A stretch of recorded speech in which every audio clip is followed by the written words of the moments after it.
hearing from some of the more vocal Democratic voters who have been speaking out against President Biden even before last month's debate performance. They told us what they think today of Vice President Harris taking over the campaign. All eyes are on Kamala Harris right now, especially here in San Francisco, where local Democratic clubs are eager to learn more about her plans to unite the party after some expressed their disappointment with President Biden's campaign. Kamala Harris continues to rally a re-energized base of Democratic supporters after President Biden dropped out of the race Sunday. We have an election to win.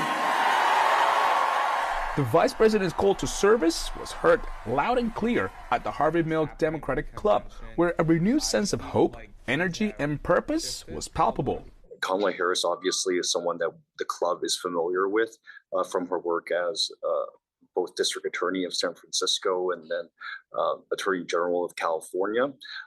So there's a personality that we have known in the last few decades, ever since she's been part of the San Francisco political scene. Just last week, the club's president, Jeffrey Kwan, told KPIX that because of Biden's abysmal debate performance, concerns about his age, and policy towards the war in Gaza, they could not support his candidacy.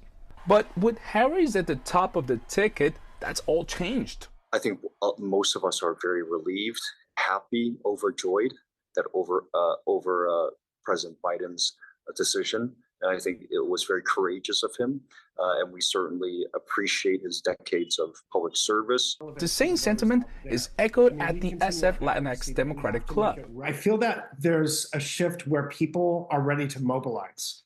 They see what's happening, and people are ready to hit the ground. That means whether it's lit dropping, canvassing, reaching out to voters, and even recruiting. Political analyst Russell Drew believes this might be the wake-up call the party needed. He points to Harris's surge in donations since Sunday as a sign the Democrats have a chance. Now, Kamala Harris is in California, and this is going to be the first, she will be the first Californian on any presidential ticket, I believe, since Ronald Reagan last ran for re-election in 1984.